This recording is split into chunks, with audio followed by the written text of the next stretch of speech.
আসসালামু আলাইকুম। আজকে পড়ে শোনাবো মোহাম্মদ জাফর ইকবাল স্যারের লেখা বৃষ্টির ঠিকানা উপন্যাসের শেষ পর্ব। অভিমান। টুম্পা কয়েক মুহূর্ত কথা বলতে পারে না, অবাক হয়ে আব্বুর দিকে তাকিয়ে থাকে। কয়েকবার চেষ্টা করে বলল, আব্বু তুমি? হ্যাঁ মা, আমি। তুমি কখন এসেছ? সন্ধ্যাবেলা। কার সাথে এসেছ? কারোর সাথে আসি নাই, আমি একা একা এসেছি। টুম্পা বিস্ফারিত চোখে বলল, একা? হ্যাঁ, আমি একা একা এসেছি। কেমন করে এসেছো? এই তো স্কুটারে করে। এসে জিজ্ঞেস করে করে বাসাটা খুঁজে বের করেছি।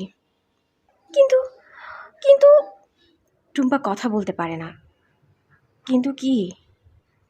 তুমি তো ঘর থেকেই বের হও না আব্বু। আব্বু হাসার চেষ্টা করলেন। সিঁড়ির কাছে আবছা আলোতে আব্বুর হাসিটাকে খুব বিচিত্র দেখালো। আব্বু বললেন, কিন্তু আমাকে তো ঘর থেকে বের হতে হবে, হবে না? কেন? তুই বলেছিলি মনে নেই? কিন্তু আমি তো ভুলে বলেছিলাম। ডাক্তার সাহেব বলেছেন। তুই ভুল বলিস নাই, ডাক্তার সাহেব ভুল বলেছে। আব্বু টুম্পার দিকে হাত বাড়িয়ে দিয়ে বললেন, আয় মা টুম্পা, আমার কাছে আয়, আমি খুব কষ্টের মাঝে আছি। টুম্পা মাথা ঘুরিয়ে তাকালো, দেখলো তার পিছনে রুমি সুমি চুপচাপ দাঁড়িয়ে আছে। আরও পিছনে গাড়ি থেকে নামতে নামতে ছোট খালা আর ছোট খালুও থেমে গেছেন। টুম্পাকে একা কথা বলতে দিয়ে তারা সবাই খুব আস্তে আস্তে উপরে উঠে গেল। আব্বু আবার ডাকলেন, বললেন, আয় মা টুম্পা, আমার কাছে আয়। টুম্পা মাথা নাড়ল, বলল, না আব্বু না। আব্বু কেমন যেন অস্থির হয়ে উঠলেন। কেন না? আমি এসে তোমার খুব ক্ষতি করেছি আব্বু। কে বলেছে? সবাই বলেছে, ডাক্তার সাহেব বলেছেন। কি বলেছে ডাক্তার সাহেব? বলেছেন আমি অল্প কয়েকদিনের জন্য এসে তোমার সব কিছু ওলটপালট করে দিচ্ছি। তুমি তোমার নিজের একটা জীবনে অভ্যস্ত হয়ে গিয়েছিলে। আব্বু কেমন যেন অবাক হয়ে বললেন, তুই ওলটপালট করে দিচ্ছিস? হ্যাঁ আব্বু, আমি তোমার কিছু ওলটপালট করতে চাই না। কথা নেই বার্তা নেই, টুম্পা হঠাৎ হাও মাও করে কেঁদে উঠল। আব্বু একটু অবাক হয়ে টুম্পার কাছে এগিয়ে এলেন, তার মাথায় হাত বুলিয়ে বললেন, তুই কাঁদছিস কেন টুম্পা?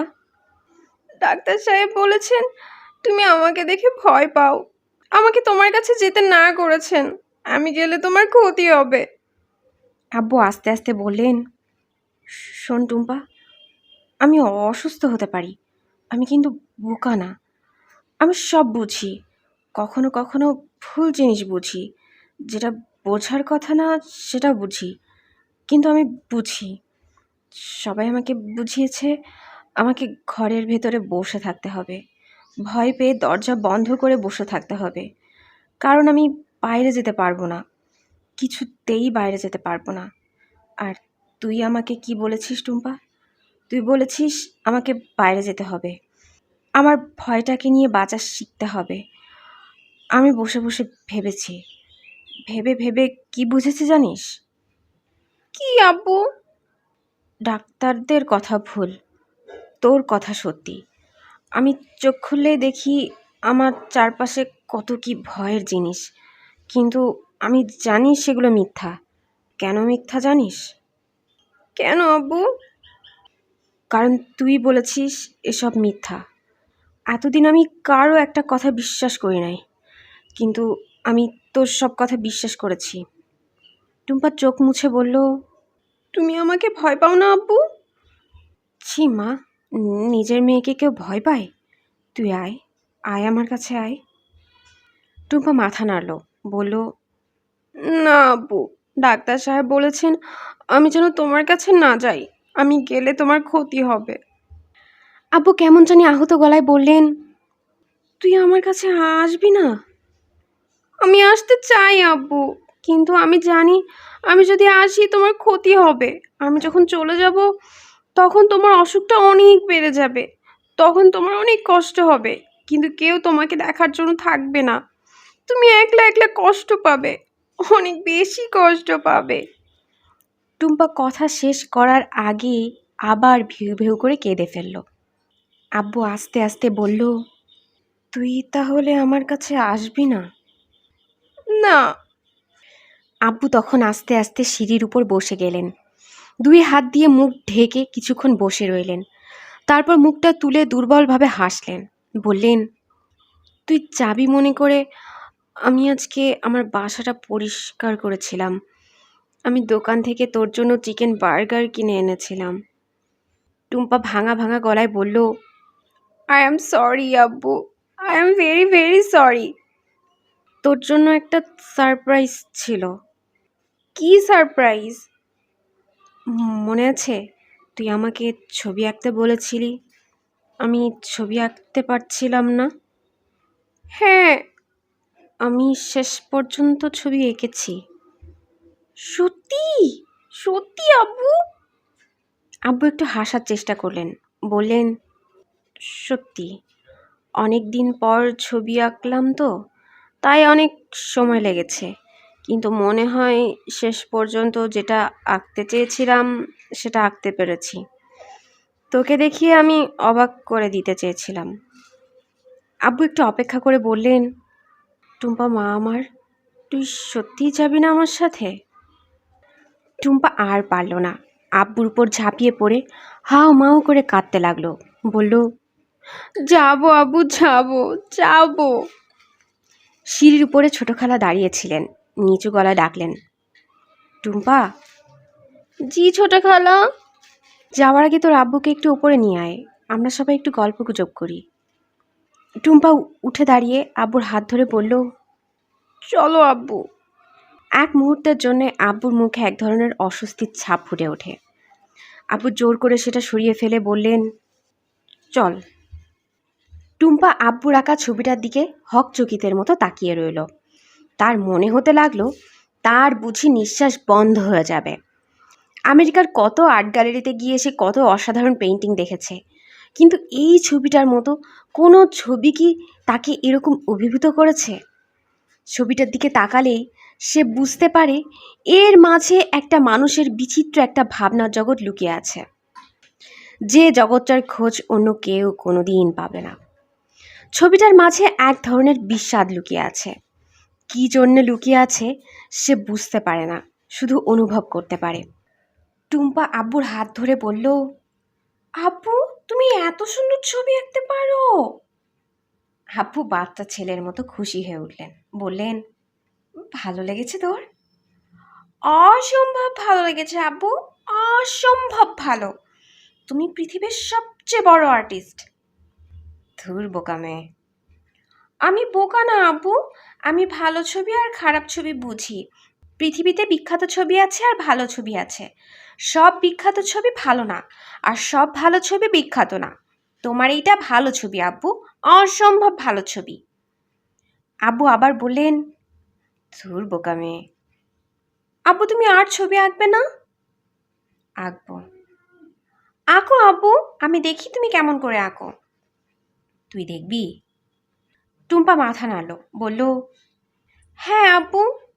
একটু পর আব্বুর দিকে তাকিয়ে বলল, আব্বু। কি মা? তুমি আমাকে ছবি আঁকতে শেখাবে? তুই ছবি আঁকা শিখতে চাস? হ্যাঁ আব্বু, আমি বড় হয়ে তোমার মতো একজন আর্টিস্ট হতে চাই। আব্বু টুম্পার মাথায় হাত বুলিয়ে বললেন, দেখিস তুই আমার থেকেও বড় আর্টিস্ট হবি। ঠিক আছে দেখব, কিন্তু এখন তুমি আরেকটা ছবি আঁকো, আমি দেখব।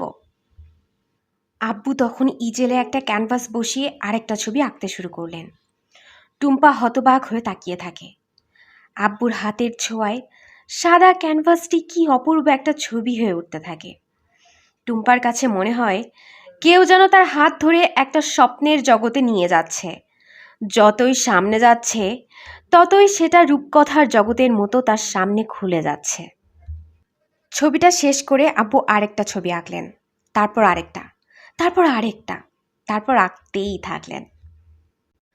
2 সপ্তাহ পর আব্বুর ছোট বাসার মাঝে 21টা এক্রিলিকের ছবি জমা হয়ে গেল। একটা থেকে আরেকটা বেশি সুন্দর, বেশি রহস্যময়। টুম্পা তখন তার আব্বুর হাত ধরে বলল, আব্বু। কি মা? তোমার ছবির একটা এক্সিবিশন করি? আব্বু হা হা করে হাসলেন, বললেন, ধুর বোকা মেয়ে, এই এক্রিলিক পেইন্টিংয়ের ছবি কে দেখবে? এগুলো ছেলে মানুষের ছবি। আব্বু, আমাকে তুমি ছোট বাচ্চা পাওনি। আমি ভালো ছবি আর খারাপ ছবি বুঝি। তোমার এই ছবিগুলোর এক্সিবিশন করে আমরা গ্যালারিতে দিয়ে দেব। আব্বু হাসলেন, বললেন, ধুর বোকা, এই ছবি গ্যালারিতে দিয়ে কি হবে? টুম্পা অবশ্যই অসাধ্য সাধন করে ফেলল। ধানমন্ডিতে একটা গ্যালারি ভাড়া করলো। ছোট খালু সেটার জন্য সাহায্য করলেন। ছবি প্রদর্শনীর জন্য একটা কার্ড ছাপানো হলো। আব্বু নিজেই সেটা ডিজাইন করে দিলেন। ছাপানোর কাজে সাহায্য করলেন ছোট খালা। টুম্পা সুমিকে নিয়ে সেই কার্ডগুলো সবার মাঝে বিতরণ করলো। এইখানে সাহায্য করলো ছোট খালার ড্রাইভার। খবরের কাগজের অফিসে যখন কার্ডগুলি বিলি করতে যাচ্ছিল, তখন একটা মজার ঘটনা ঘটল। গেটে একজন দারোয়ান তাদের থামালো, জিজ্ঞেস করলো কার সাথে দেখা করতে চায়। টুম্পা কিংবা সুমি পত্রিকার অফিসের কাউকেই চেনে না, তাই আমতা আমতা করে ব্যাপারটা বোঝানোর চেষ্টা করলো। একটা ছবির প্রদর্শনী হচ্ছে, তারা তার দাওয়াতের কার্ড দিতে এসেছে। দারোয়ান বলল তার হাতে দিয়ে যেতে, সে পৌঁছে দেবে। টুম্পা দিয়ে যেতে চাচ্ছিল, সুমি রাজি হলো না। সে ভেতরে গিয়ে গুরুত্বপূর্ণ চেহারার কারো হাতে দিতে চায়। যখন এসব নিয়ে একটু কথা কাটাকাটি হচ্ছে, ঠিক তখন মাঝ বয়সী একজন মানুষ অফিস থেকে বের হয়ে যাচ্ছিল। সে থামলো, জিজ্ঞেস করলো, কি হয়েছে? সুমি বলল, আমরা একটা দাওয়াতের কার্ড দিতে এসেছি, ইনি ভিতরে যেতে দিচ্ছেন না। দারোয়ান কিছু একটা বলতে যাচ্ছিল, মানুষটি তাকে থামিয়ে জিজ্ঞেস করলো, কিসের দাওয়াত, বিয়ে না জন্মদিন? টুম্পা বলল, না, ছবির এক্সিবিশন। ও। মানুষটার চোখে একটু কৌতূহল ফুটে উঠল, জিজ্ঞেস করলো, কার ছবি? বুলবুল রায়হানের সোলো এক্সিবিশন। মানুষটা মনে হলো একটা ইলেকট্রিক শক খেয়ে গেল, বলল, কার ছবি? বুলবুল রায়হান। বুলবুল রায়হান বেঁচে আছে? শুনেছিলাম সুইসাইড করেছে। টুম্পা মাথা নাড়ল, বলল, না, আমার আব্বু মোটেই সুইসাইড করেনি। আব্বু বেঁচে আছেন, ছবি আঁকছেন। মানুষটির চোখ বড় বড় করে বলল, তুমি বুলবুল রায়হানের মেয়ে? টুম্পা মাথা নাড়ল, বলল, হ্যাঁ। আমি শুনেছিলাম বুলবুল রায়হানের ওয়াইফ তার ছেলে মেয়েদের নিয়ে আমেরিকা চলে গেছেন। হ্যাঁ, আমি আমেরিকা থেকে এসেছি। কিন্তু কিন্তু কিন্তু কি? মানুষটা ইতস্তত করে বলল, আমি যতদূর জানতাম বুলবুল রায়হান পাগল হয়ে গিয়েছিল। টুম্পা মুখটা শক্ত করে বলল, আব্বুর স্কিজোফ্রেনিয়ার একটু সমস্যা আছে। তাহলে? এবারে সুমি বলল, মেজ খালুর অনেক বড় সমস্যা ছিল, কোনো ডাক্তার ভালো করতে পারিনি। টুম্পাপু এসে 2 সপ্তাহের মাঝে ভালো করে ফেলেছে। কিভাবে? সুমি রহস্যের ভান করে বলল, ম্যাজিক। মানুষটা একবার সুমির দিকে আরেকবার টুম্পার দিকে তাকালো, তারপর বলল, এটা দিয়ে একটা অসম্ভব ভালো স্টোরি হয়। টুম্পা বুঝতে পারল না, জিজ্ঞেস করলো, কি হয়? খবরের কাগজের একটা নিউজ হয়। মানুষটা টুম্পার দিকে তাকিয়ে বলল, তুমি কি খুব ব্যস্ত? টুম্পা মাথা নাড়ল, বলল, না। তাহলে তুমি একটু ভেতরে আসো, তোমার একটা ইন্টারভিউ নেই। তারপর ক্যামেরাম্যান নিয়ে যাব বুলবুল রায়হানের কাছে, তার একটা ইন্টারভিউ নেব। চমৎকার একটা স্টোরি হবে, হার্ট টাচিং স্টোরি। খবরের কাগজের এই স্টোরির জন্যেই কিনা কে জানে এক্সিবিশন দেখার জন্যে সত্যি সত্যি অসংখ্য মানুষ চলে এলো। পত্র পত্রিকার অনেক সাংবাদিক, তার সাথে সবগুলো টেলিভিশন চ্যানেলের ক্যামেরাম্যান। গ্যালারির ভেতরে ছবিগুলো টানানো হয়েছে, একটা লাল ফিতে টানানো হয়েছে, সেটা কেটে সবাই ভিতরে ঢুকবে। আব্বু একটা জিন্সের প্যান্টের উপর একটা ফতুয়া পরেছেন, তাকে দেখতে এত সুন্দর দেখাচ্ছে যে টুম্পা চোখ ফেরাতে পারে না। ছোট খালা সেজে গুজে এসেছেন, ব্যস্ত হয়ে ঘোরাঘুরি করছিলেন। অতিথিদের দেখে ব্যস্ত হয়ে এসে বললেন, কত লোক আর কত সাংবাদিক দেখেছিস? দেশি মানুষ থেকে বিদেশিই তো বেশি। আর দেরি করে লাভ নেই, ফিতে কেটে ভেতরে ঢুকে যাওয়া যাক। টুম্পা জিজ্ঞেস করলো, ফিতে কাটবে কে?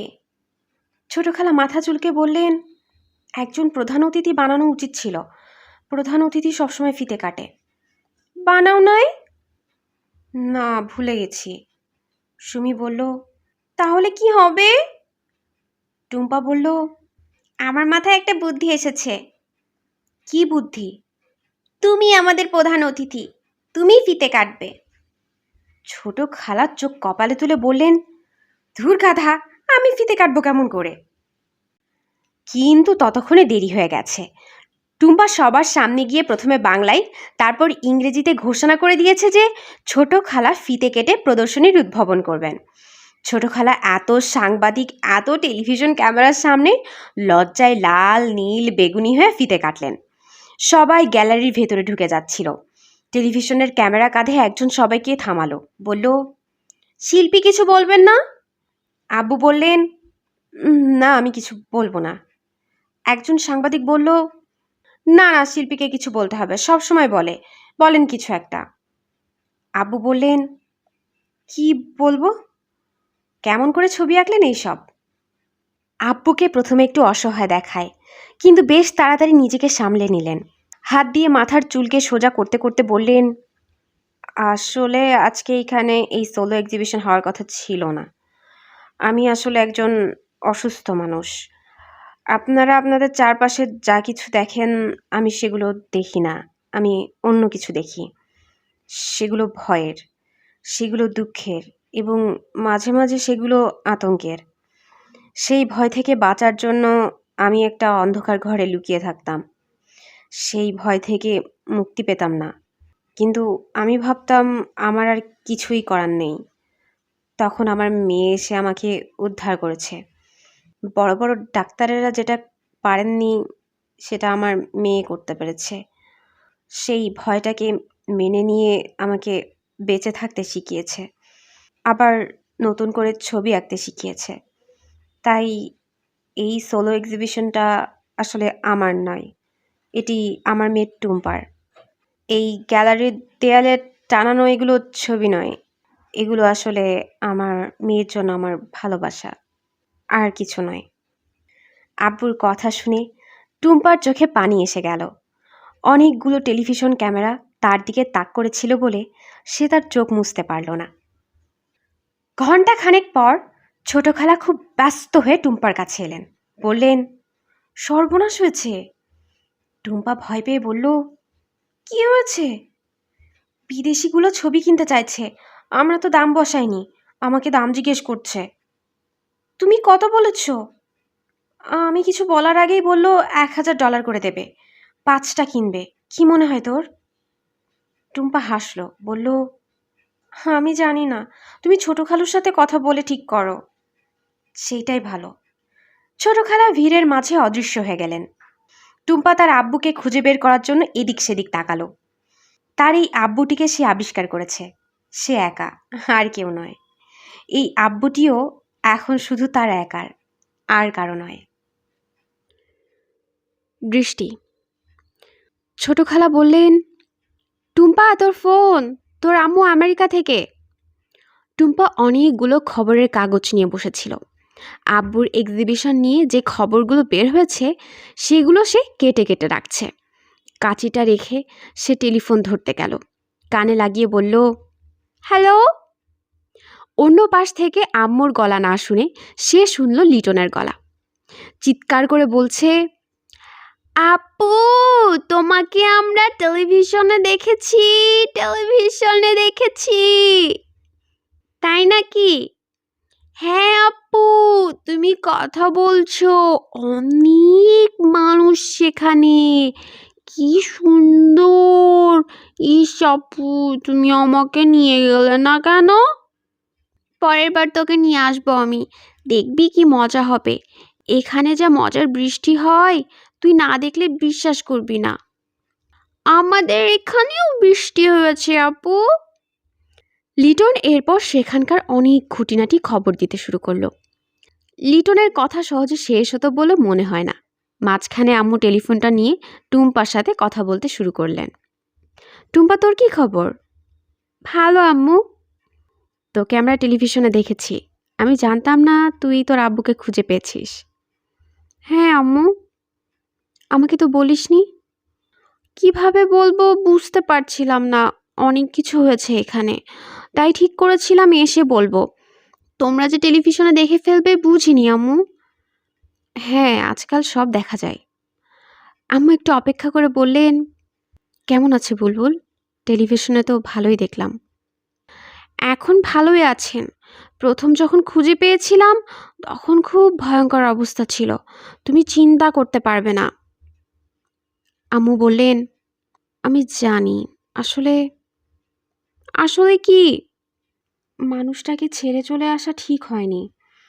সমস্যা ছিল, আমি সেটা ফেস করার সাহস পাইনি। ভয় পেয়েছিলাম। তুমি কোনোদিন আমাকে কিছু বলনি। হ্যাঁ, বলিনি। কি বলবো? বলতে খারাপ লাগতো, লজ্জা লাগতো। তখন বয়স কম ছিল, কি করতে হবে বুঝি নাই। আম্মুর গলা হঠাৎ ভেঙে গেল। টুম্পা বলল, আম্মু তুমি আপসেট হয়েও না, প্লিজ। এখন মনে হচ্ছে আর একটু চেষ্টা করা উচিত ছিল। আমি করি নাই। ছেড়ে চলে এসেছি। সেলফিশের মতো কাজ করেছি। থাকুক আম্মু, এসব নিয়ে পরে কথা বলবো। ঠিক আছে। আম্মু একটা নিঃশ্বাস ফেলে বললেন, তোর তো আবার আসার সময় হয়ে গেছে। হ্যাঁ আম্মু, আর 2 দিন। তুই চলে এলে বুলবুল একটু মন খারাপ করবে না? আমি সেই কথাটা এখন চিন্তা করতে চাই না আম্মু। টুম্পা আরও কিছুক্ষণ তার আম্মুর সাথে কথা বলল। ফোন রেখে দেওয়ার আগে আম্মু বললেন, তোর সেই টিচার সেদিন ফোন করেছিল, মিসেস হেনরিকসন। কেন আম্মু? জানি না, তোকে খুঁজছে, খুব নাকি দরকার। তোর ছোট খালার নম্বর নিয়েছে, ফোন করবে মনে হয়। তার নাম্বারটাও দিয়েছে, লিখে নিবি? আমার কাছে মিসেস হেনরিকসনের নাম্বার আছে। ঠিক আছে তাহলে, খোদা হাফেজ। খোদা হাফেজ আম্মু। পরদিন রাতে মিসেস হেনরিকসন ফোন করলেন। টুম্পা অবাক হয়ে বলল, কি খবর মিসেস হেনরিকসন? তুমি বাংলাদেশে আমাকে খুঁজে বের করে ফেলেছ? মিসেস হেনরিকসন বললেন, এখন পৃথিবীটা কত ছোট হয়ে গেছে। বাংলাদেশ আর আমেরিকা কি এখন দূরে নাকি? পুরো পৃথিবী এখন একটা দেশের মতো। যে কোনো মানুষ যে কোনো দেশে থাকতে পারে। টুম্পা ভদ্রতা করে বলল, তুমি ঠিকই বলেছ। এখন সব সময় উচিত এক দেশের মানুষের অন্য দেশে যাওয়া, অন্য দেশে থাকা। তাহলে পৃথিবীর সব মানুষ মিলে একটা জাতি হতে পারবে। টুম্পা আবার ভদ্রতা করে বলল, তুমি ঠিকই বলেছ মিসেস হেনরিকসন। যাই হোক, আমি অবশ্যই তোমার সাথে ফিলোসফি নিয়ে আলাপ করার জন্য এই দুপুর রাতে ফোন করিনি। অন্য একটা বিষয় নিয়ে কথা বলার জন্য ফোন করেছি। কি বিষয় মিসেস হেনরিকসন? এই এলাকায় সামারে থাকার জন্য একজন আর্টিস্ট এসেছেন, মিস্টার কিম্বার্লি। খুব ভালো আর্টিস্ট। বিখ্যাত না, কিন্তু ভালো। আমার সাথে কয়েকদিন আগে দেখা হয়েছিল।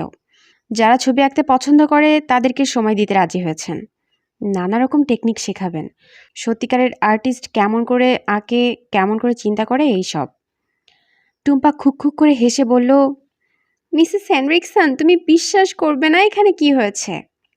কি হয়েছে? আমি একজন বিখ্যাত আর ভালো আর্টিস্টের সাথে সময় কাটাচ্ছি। সে অনেকগুলো ছবি এঁকেছে, আমি দেখেছি। আমাকে একেবারে হাতে ধরে ছবি শিখিয়েছে। সত্যি? হ্যাঁ। তাহলে তো হলোই। তুমি তাহলে শুধু শুধু এখানে ফিরে আসতে চাইছো কেন? থেকে যাও। টুম্পা বলল, আমার মাঝে মাঝে তাই ইচ্ছে করছে, কিন্তু আসতে তো হবেই। মিসেস হেনরিকসন আরও কিছুক্ষণ টেলিফোনে কথা বলে টেলিফোন রেখে দিলেন। সুমি বলল, তোমাদের টিচাররা কি সুইট, একেবারে আমেরিকা থেকে ফোন করে তোমার খোঁজ নেন। সবাই না, শুধু মিসেস হেনরিকসন। মিসেস হেনরিকসন অন্যরকম টিচার। দেখতে দেখতে টুম্পার ফিরে যাওয়ার দিন চলে এলো। বিকেলবেলা ফ্লাইট। দুপুরবেলা সবাই একসাথে শেষবারের মতো খেতে বসেছে।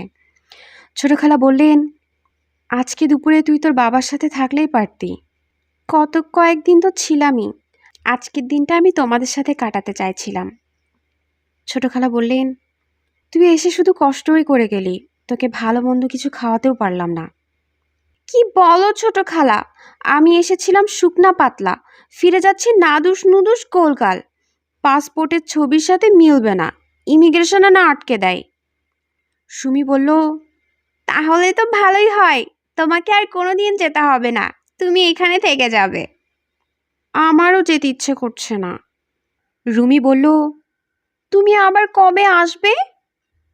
প্লেনের ভাড়া জোগাড় করলেই চলে আসবো।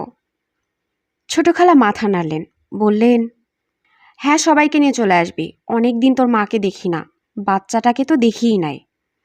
টুম্পা বলল, আমরা আসলে তো তোমাদের আরও কত ঝামেলা। সুমি বলল, কে বলেছে ঝামেলা? কত মজা হয়। কি মজাটা হয়েছে? সবাই মিলে রাঙামাটি বান্দরবন যাওয়ার কথা ছিল, গিয়েছি। আমার জন্য তোমাদের যাওয়া হলো না। সুমি বলল, কিন্তু তার বদলে আমরা মেজো খালুর ছবি প্রদর্শনী করেছি। কি মজা হয়েছিল মনে আছে? কি মজা হয়েছিল মনে আছে? রুমি বলল, হ্যাঁ, মেজো খালু তার একটা ছবি দিয়ে দিলেন আমাদেরকে। সেটা বিক্রি হলো 1.5 লাখ টাকায়। আমাদের তিনজনের এক একজনের 50,000 টাকা পাওয়ার কথা।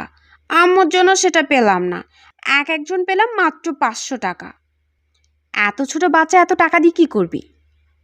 ছোট খালু বললেন, বুলবুলেতে কোনো প্র্যাকটিক্যাল জ্ঞান নেই, তাকে দেখে শুনে রাখতে হবে। সে দিলেই তোরা নিবি কেন? রুমি চোখ বড় বড় করে বলল, চিন্তা করতে পারো, 50,000 টাকা, তার বদলে পেলাম মাত্র 500 টাকা। সুমি বলল, ভালো করে ছবি আঁকা শিখে নে, তাহলে তোর ছবিও একদিন লাখ লাখ টাকায় বিক্রি হবে। টুম্পা বলল, ভ্যান গগের একটা ছবি বিক্রি হয়েছিল 65 মিলিয়ন ডলারে। ছোট খালু রুমিকে বললেন, ভ্যান গগ তার কান কেটে বান্ধবীকে উপহার দিয়েছিলেন। তুই পারবি তোর কান কেটে উপহার দিতে? আছে কোনো বান্ধবী? তার চাইতে আমি মেজো খালুর অ্যাসিস্ট্যান্ট হয়ে যাব। বাটিতে রঙগুলো দেব, তুলিগুলো ধুয়ে রাখবো।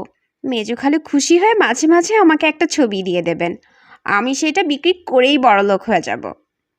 সুমি হিহি করে হেসে বলল, এই আইডিয়াটা খারাপ না। টুম্পা বলল, রুমি অলরেডি আব্বুর জন্য অনেক কাজ করেছে। মনে আছে এক্সিবিশনের দিনগুলিতে সে কত সুন্দর করে সবার কাছে ক্যাটালগ দিয়েছে? রুমি বলল, আমি এত পরিশ্রম করলাম, অথচ আমাকে একবারও টেলিভিশনে দেখালো না। দেখালো আম্মুকে। এই পৃথিবীতে কোনো বিচার নাই।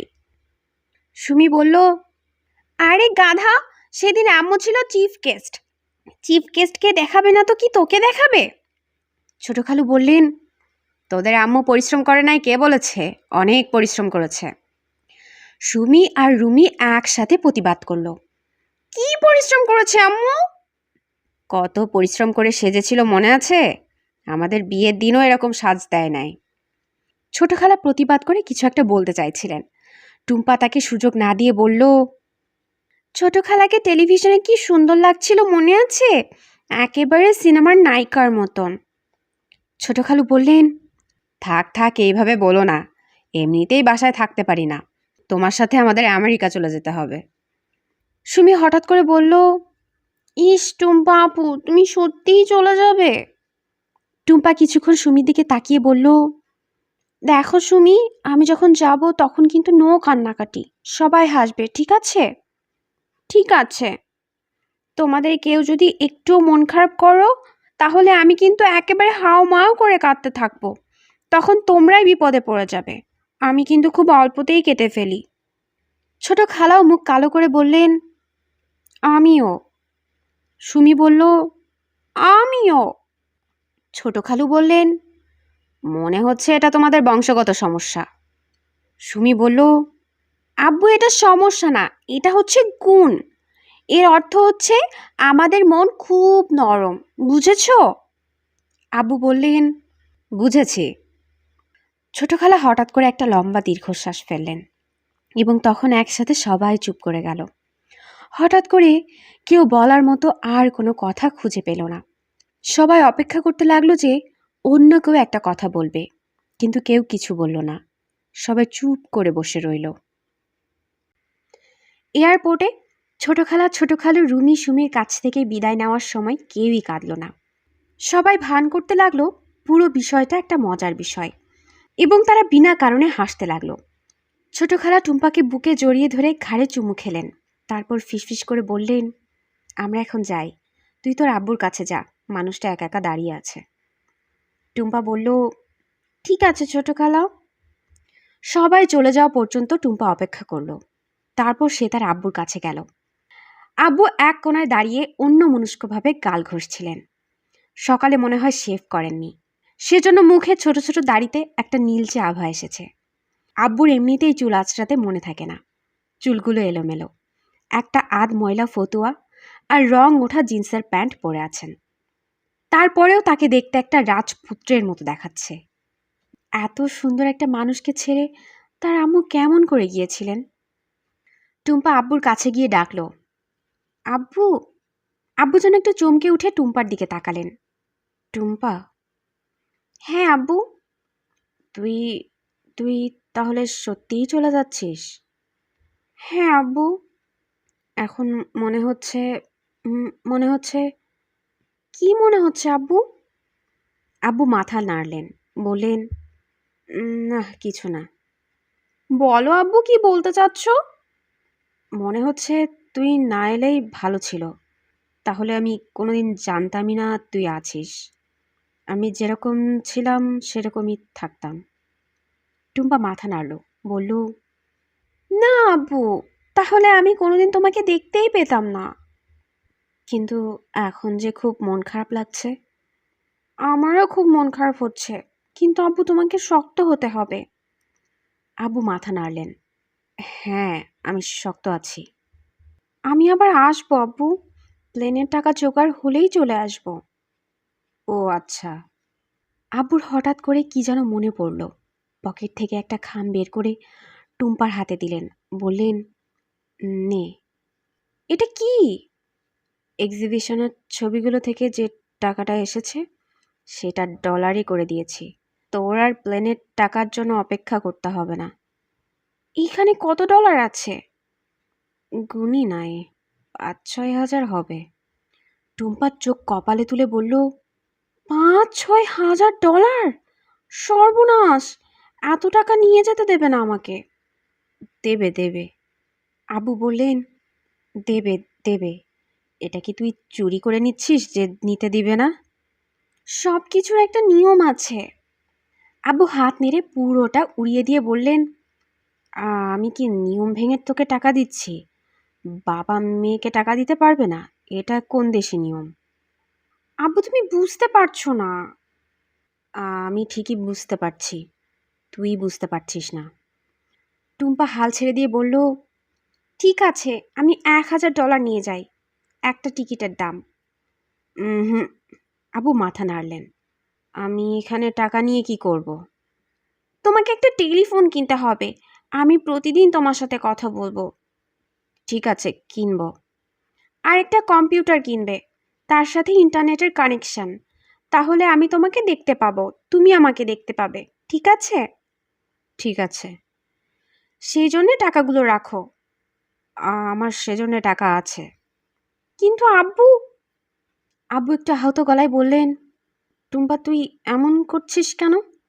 এই পৃথিবীতে তুই ছাড়া আমার আর কে আছে? তোকে যদি না দিই তাহলে আমি কাকে দিব? তুই না না করিস না তো। এমনিতেই আমার মন ভালো নেই, তুই আরও মন খারাপ করে দিচ্ছিস। টুম্পা একটু থতমত খেয়ে বলল, ঠিক আছে আব্বু। টুম্পা প্যাকেটটা ব্যাগে রাখতে রাখতে বলল, থ্যাংক ইউ আব্বু, অনেক থ্যাংক ইউ। আব্বু কোনো কথা বললেন না, কেমন যেন আনমনা হয়ে দাঁড়িয়ে রইলেন। টুম্পার দিকে তাকিয়ে আছেন, কিন্তু দেখে মনে হয় আব্বু যেন ঠিক দেখছেন না। টুম্পা ডাকল, আব্বু। হ্যাঁ মা। আমি প্রতিদিন তোমার সাথে কথা বলবো আর প্রতি সপ্তাহে একটা করে চিঠি লিখব। ঠিক আছে। তোমাকে কিন্তু উত্তর দিতে হবে, দিবে তো? দিব। আর তোমাকে ছবি আঁকতে হবে। বলেছ না যে বিশাল একটা ওয়াল পেন্টিং করবে, সেটা শুরু করবে। শুরু করব। ওষুধ খেতে ভুলবে না, ঠিক আছে? ঠিক আছে। আমি কিন্তু খোঁজ নেব। ঠিক আছে। টুম্পা তার আব্বুকে জড়িয়ে ধরে বলল, আমি এখন যাই। আব্বু টুম্পাকে শক্ত করে জড়িয়ে ধরে রাখলেন। টুম্পা বলল, যাই আব্বু। আব্বু ভাঙা গলায় বললেন, যা। কিন্তু টুম্পাকে যেতে দিলেন না, তাকে ধরে রাখলেন। টুম্পা খুব সাবধানে আব্বুর হাত সরিয়ে নিজেকে ছাড়িয়ে নিল। সে আব্বুর মুখের দিকে তাকাতে পারছিল না। তার শুধু মনে হচ্ছিল আব্বুর মুখের দিকে তাকালেই সে বুঝি ঝড় ঝড় করে কেঁদে দেবে। টুম্পা আব্বুর হাত ধরে ফিসফিস করে বলল, আবার দেখা হবে আব্বু। তারপর আব্বুকে কিছু বলার সুযোগ না দিয়ে সামনে হেঁটে যেতে থাকে। চেকিং কাউন্টারের সামনে মানুষের লম্বা লাইন। টুম্পা সবার পিছনে দাঁড়িয়ে দেখল আব্বু তখনও একই জায়গায় দাঁড়িয়ে আছেন। দেখে মনে হচ্ছে তার চারপাশে কি হচ্ছে আব্বু কিছুই বুঝতে পারছে না। মুখ ঘুরিয়ে টুম্পা তখন ফুপিয়ে ফুপিয়ে কাঁদতে লাগলো। পিছনে দাঁড়ানো একজন বিদেশি মহিলা সেটা দেখতে পায়নি, এরকম একটা ভান করে অন্যদিকে তাকিয়ে রইল। মিনিট 10 পর টুম্পা ইমিগ্রেশনের লাইনে দাঁড়িয়েছে। বুকের ভেতরে কেমন যেন ফাঁকা ফাঁকা লাগছে। মনে হচ্ছে সে যেন একটা দুঃস্বপ্নের ভেতর দিয়ে হেঁটে যাচ্ছে। স্বপ্নের দৃশ্যগুলো সে দেখছে কিন্তু অনুভব করতে পারছে না। তার ঠিক পিছনে একজন মা তার ছোট ছেলেকে নিয়ে দাঁড়িয়েছেন। ছেলেটা একটানা কথা বলে যাচ্ছে। মা ধৈর্য ধরে শুনছেন, মাঝে মাঝে উত্তর দিচ্ছে। ছোট ছেলের অর্থহীন কথা ভেবে টুম্পা কান দিচ্ছিল না। হঠাৎ করে সে তার কথা শুনে চমকে উঠল। ছেলেটি জিজ্ঞেস করছে, আম্মু কেন কাঁদছে মানুষটা? তার কেউ একজন চলে যাচ্ছে মনে হয়, সেজন্য কাঁদছে। তার কে যাচ্ছে? ছেলে কিংবা মেয়ে কিংবা ওয়াইফ। কিন্তু আম্মু যারা ছোট তারা কাঁদে, বড় মানুষ কি কাঁদে? খুব যখন দুঃখ হয় তখন বড় মানুষরাও কাঁদে। মানুষটাকে পুলিশ কেন ধরে রাখছে আম্মু? মানুষটা যে ভেতরে ঢুকতে যাচ্ছে সেজন্য। ছোট বাচ্চাটা মায়ের হাত ধরে বলল, মানুষটা কেন ভিতরে ঢুকতে যাচ্ছে আম্মু? মনে হয় যে চলে যাচ্ছে তাকে আরেকবার দেখতে চাচ্ছে। তাহলে পুলিশ কেন তাকে আসতে দিচ্ছে না? বাইরের কাউকে ভিতরে আসতে দেওয়ার নিয়ম নাই তো, সেজন্য। ছোট ছেলেটা সবকিছু বুঝে ফেলেছে, এরকম ভঙ্গি করে গম্ভীর মুখে বলল, ও। টুম্পা ফ্যাকাশে মুখে বাচ্চার হাত ধরে থাকা মহিলাটার দিকে তাকিয়ে বলল, মানুষটা কি ফর্সা? নীল রঙের ফতুয়া পরে আছে, জিন্স। মহিলাটি কিছু একটা বলতে যাচ্ছিল, তার আগেই টুম্পা ঘুরে পিছনে তাকালো। তারপর একরকম ছুট্টে বের হয়ে গেল। গেটে দাঁড়িয়ে থাকা একজন মানুষ তাকে কিছু একটা বলার চেষ্টা করলো। টুম্পা তাকে কোনো সুযোগ দিল না। ছুটতে ছুটতে সে বের হয়ে আসে। এক কোনায় মানুষের জটলা, দুজন পুলিশকে দেখা যাচ্ছে। টুম্পা ভিড় ঠেলে ভিতরে ঢুকে যায়। হ্যাঁ, তার আব্বু মেঝেতে বসে হাঁটুর মাঝে মাথা রেখে আকুল হয়ে কাঁদছেন। কান্নার দমকে তার শরীর কেঁপে কেঁপে উঠছে। টুম্পা ছুটে গিয়ে আব্বুকে জড়িয়ে ধরে বলল, আব্বু। আব্বু সাথে সাথে মুখ তুলে তাকালেন। টুম্পার দিকে তাকিয়ে কাতর গলায় বললেন, টুম্পা, তুই আমাকে ফেলে রেখে যাস নে মা। টুম্পা ফিসফিস করে বলল, যাব না আব্বু, আমি তোমাকে ফেলে যাব না। সত্যি সত্যি আব্বু, সত্যি। আব্বু তখন টুম্পাকে জড়িয়ে ধরলেন। কাছাকাছি দাঁড়িয়ে থাকা পুলিশটা সবার দিকে তাকিয়ে বলল, আপনারা এখানে ভিড় করেছেন কেন? যান যান, নিজের কাজে যান। ভিড় করে দাঁড়িয়ে থাকা মানুষগুলো তখন সরে যেতে থাকে। টুম্পা আব্বুর হাত ধরে যখন এয়ারপোর্ট থেকে বের হয়ে যাচ্ছিল, তখন কে একজন বলল, আপনি বোর্ডিং কার্ড নিয়েছেন, আপনি তো এভাবে চলে যেতে পারবেন না, আপনার লাগেজ। টুম্পা তার কোনো কথা না শোনার ভান করে বাইরে বের হয়ে এলো। এয়ারপোর্টের বড় বারান্দায় দাঁড়িয়ে টুম্পা দেখল আকাশ কালো করে মেঘ জমেছে, মাঝে মাঝে বিজলি চমকাচ্ছে। তার নীলাভ আলোতে সব কিছু কেমন যেন ঝলসে উঠছে। আব্বু বললেন, বৃষ্টি আসছে। টুম্পা মাথা নাড়ল, বলল, হ্যাঁ আব্বু। অনেক বৃষ্টি। হ্যাঁ আব্বু, অনেক বৃষ্টি। তুমি বৃষ্টিতে ভিজবে আব্বু? তুই ভিজবি? হ্যাঁ। চল তাহলে। বড় বড় ফোঁটায় যখন বৃষ্টি পড়তে শুরু করেছে, তখন সবাই অবাক হয়ে দেখল ফুটফুটে একটা মেয়ে তার বাবার হাত ধরে রাস্তায় নেমে এসেছে। ঝমঝমে বৃষ্টিতে দুজনকে ভাসিয়ে নিয়ে যাচ্ছে। তার মাঝে দুজন একজনকে আরেকজনকে ধরে রাস্তা দিয়ে হাঁটতে থাকে। পাশ দিয়ে একটা গাড়ি ছুটে যাওয়ার সময় একটা ছোট ছেলে বলল, বাবা দেখো দেখো, ওই মানুষটা আর মেয়েটা কি সুন্দর বৃষ্টিতে ভিজতে ভিজতে যাচ্ছে। বাবা মাথা ঘুরিয়ে দেখলেন, বললেন, হ্যাঁ বাবা। কেন তারা বৃষ্টিতে ভিজতে ভিজতে যাচ্ছে? মনে হয় তাদের মনে অনেক আনন্দ। আমাদের মনে যদি অনেক আনন্দ হয়, তাহলে কি আমরাও বৃষ্টিতে ভিজব? হ্যাঁ বাবা, তাহলে আমরাও বৃষ্টিতে ভিজব। ছোট ছেলেটি যতক্ষণ পারল ততক্ষণ টুম্পা আর তার আব্বুর দিকে তাকিয়ে রইল। আনন্দের কিছু দেখতে তার খুব ভালো লাগে। বৃষ্টির ঠিকানা উপন্যাসটা আজকে এখানেই শেষ হলো। এই উপন্যাসটা আপনাদের কেমন লেগেছে অবশ্যই কমেন্ট করে আমাকে জানাবেন। ধন্যবাদ।